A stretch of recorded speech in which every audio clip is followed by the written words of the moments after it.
Hello everyone, this is Professor MH, or today we will discuss a practical question on capital gain where the SSE invested amount in new property also and bonds also.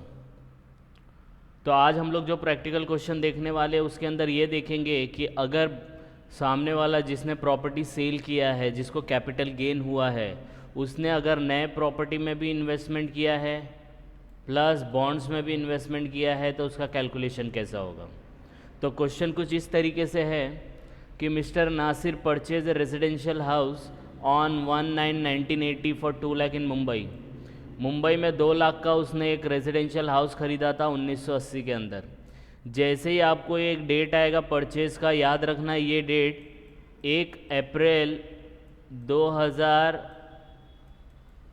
2001 से पहले अगर होगा तो हम लोग को उसका क्या लेना पड़ेगा, फेयर मार्केट वैल्यू लेना पड़ेगा।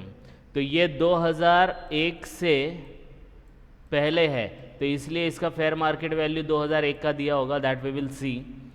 आगे क्या दिया है, mister Nasir made the following addition in the above mentioned house. Addition किया है उसने कौन सा, द फर्स्ट ऑन 1 अप्रैल 1985 75,000 का। दूसरा उसने किया था 1 अप्रैल 2004 में 1,25,000 का।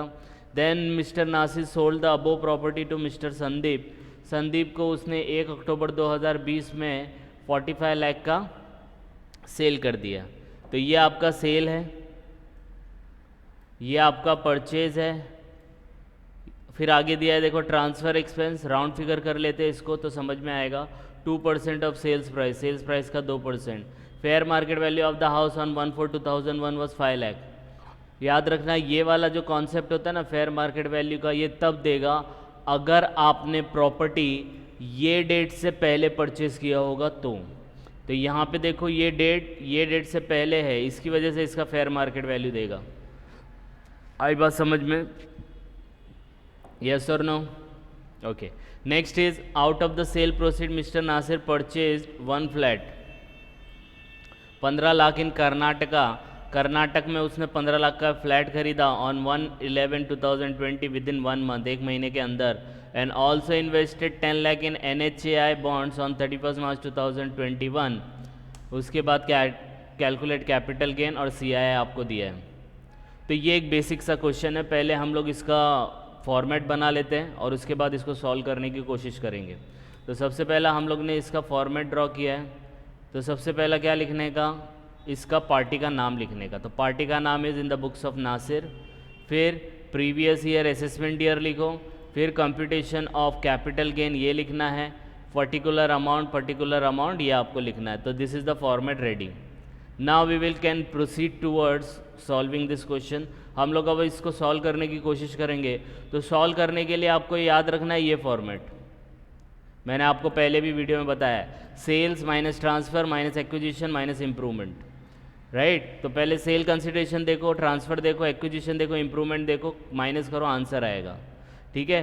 तो सबसे पहला देखो सेल के ऊपर हम लोग ने हाईलाइट किया, कितने का सेल किया, 45 लाख का 1/10/2020 का। तो सबसे पहले हम लोग लिखेंगे सेल कंसिडरेशन 45 लाख। समझ में आ रही है बात, यस और नो? फिर सेल्स के बाद क्या बोला है, ट्रांसफ़र एक्सपेंस। तो ट्रांसफ़र एक्सपेंस माइनस करेंगे। ट्रांसफ़र एक्सपेंस कितना बोला है, 2% ऑफ सेल प्राइस। तो सेल प्राइस कितना, 45 लाख। तो 45 लाख का अगर आपने 2% निकाला तो 90,000 आएगा। तो 90,000 यू पे एज ए ट्रांसफ़र एक्सपेंस। ये तीनों को इनर कॉलम में लिखने का और उसके बाद टोटल करके ये 45 लाख में से माइनस कर देने का। अब ट्रांसफ़र एक्सपेंस है, उसके बाद हम लोग क्या लिखेंगे, कॉस्ट ऑफ एक्विजिशन। अब ये इंडेक्स्ड आ गया है। अब आपको ध्यान में रखना इंडेक्स क्यों आया, क्योंकि आपने 1980 में ख़रीदा था और 2020 में बेचा, मतलब 24 महीने से ज़्यादा का टाइम है। और जैसे ही 24 महीने से ज़्यादा का टाइम होता है तो वो क्या हो जाता है, लॉन्ग टर्म। और जैसे ही लॉन्ग टर्म होगा आपको क्या लेना है, इंडेक्स्ड। अब इंडेक्स कॉस्ट ऑफ एक्विजिशन क्या है, अगर 2001 से पहले का परचेज है, अगर प्रॉपर्टी आपने 1 अप्रैल 2001 से पहले परचेज किया है तो येस वी परचेज ऑन 1/9/1980। तो जो भी परचेज किया पहले वो फिगर लिखो। फिर उसके बाद उसका फेयर मार्केट वैल्यू लिखना है।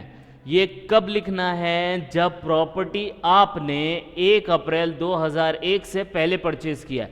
1 अप्रैल 2001 के बाद अगर परचेज किया है तो फेयर मार्केट वैल्यू अगर देगा भी तो भी उसको कंसिडर नहीं करने का। आई बात समझ में? अब देखो, ये 2 लाख रुपया है, ये 5 लाख है, दोनों में से बड़ा कौन सा है? That we will take. तो 5 lakh would be the cost of acquisition. अब ये 5 लाख कौन सा है? कौन से साल का है ये? 2001-2 का है ना? ये 5 लाख कौन से साल का है? 2001-2002 का है।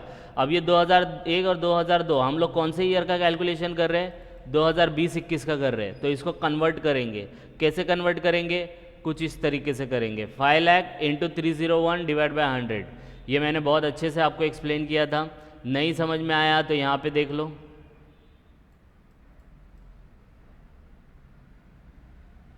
यहाँ पे मैंने शो किया है कि 2001-2 में 5 लाख वैल्यू लिया था जिसका सी आया है 100। हम लोग 2020-21 कर रहे हैं जिसका सी आया है 301। ये ऑलरेडी देगा आपको 301 100। तो जब ये 301 है, जब 100 का वैल्यू 5 लाख है, 301 का कितना? क्रॉस मल्टीप्लाई करो। तो 5 लाख इंटू 301 डिवाइड बाई 100, यही लिखा है यहाँ पे, यही यहाँ पे करेंगे तो 15,05,000 आएगा। आई बात समझ में? यस और no? Okay, next acquisition is done. Now we will do the cost of improvement, और I think cost of improvement 2 है। ठीक है, अब कॉस्ट ऑफ इम्प्रूवमेंट में याद रखना, अगर कॉस्ट ऑफ इम्प्रूवमेंट ये डेट से पहला है, परचेज में क्या था? ये डेट से पहला है तो फेयर मार्केट वैल्यू लेने का, इम्प्रूवमेंट रहेगा, एडिशन रहेगा। ये डेट से पहला है तो उसको क्या करने का?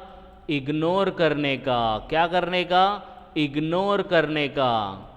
आई बात समझ में? परचेज रहेगा तो फेयर मार्केट वैल्यू, और अगर इम्प्रूवमेंट रहेगा तो उसको इग्नोर। तो पहला वाला देखो 1985 का है, मतलब 2001 से पहला है, तो इसको हम लोग इग्नोर करेंगे।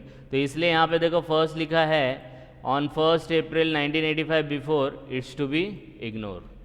आई बात समझ में? परचेज एक्विजिशन होगा तो आपको लेना है fair market value whichever is higher.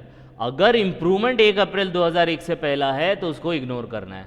दूसरा देखो 2004 का है, मतलब 2004-5 में 1,25,000, तो ये आ जाएगा। तो अब हम लोग इसको लिखेंगे 1 अप्रैल 2004 1,25,000, जो कि 2004-5 का है।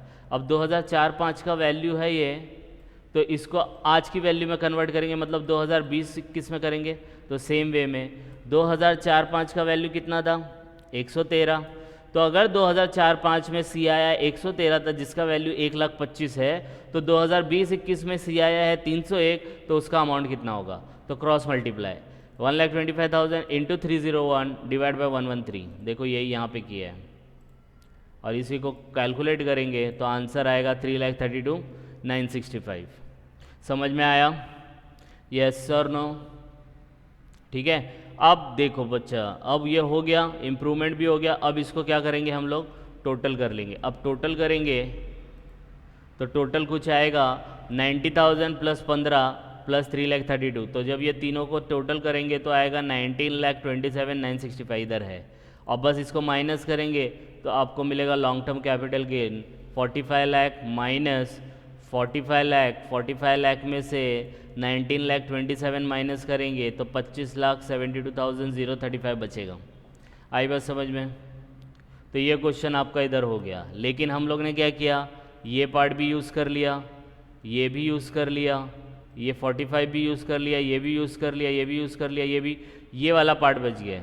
तो याद रखना, अगर आपने property long term capital asset बेचा जो कि है लैंड एंड बिल्डिंग, और उसके बाद आप इन्वेस्टमेंट करते हो तो आपको डिडक्शन मिलता है। नया फ्लैट परचेज़ किया तो किस टाइम पे परचेज़ करने का?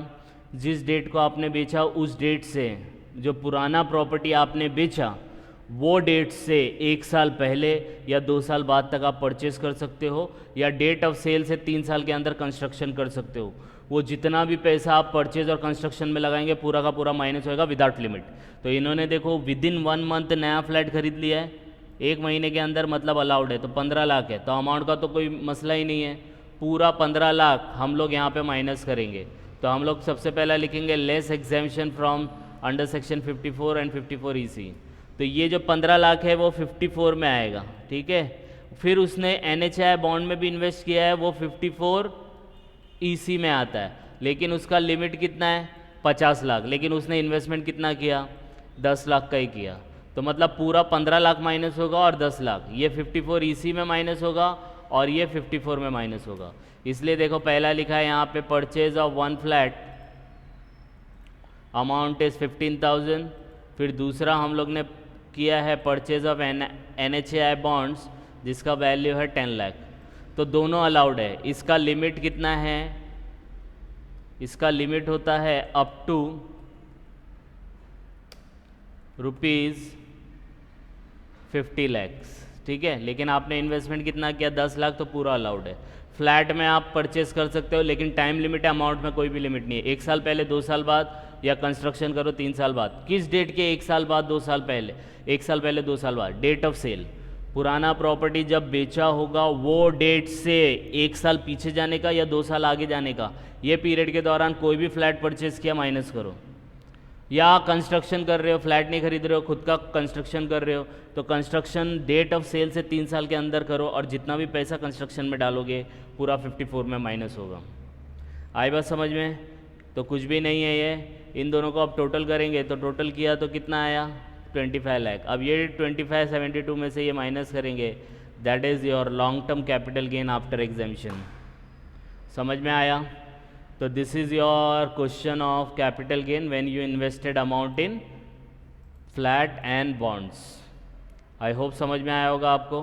कुछ डाउट है किसी को यहाँ पे? समझा कि नहीं समझा? यस और नो? ओके, तो आप 1-2 बार ये क्वेश्चन को फिर से गो थ्रू करिए। कुछ डाउट आएगा तो please comment, and please like and subscribe for more videos. Thank you.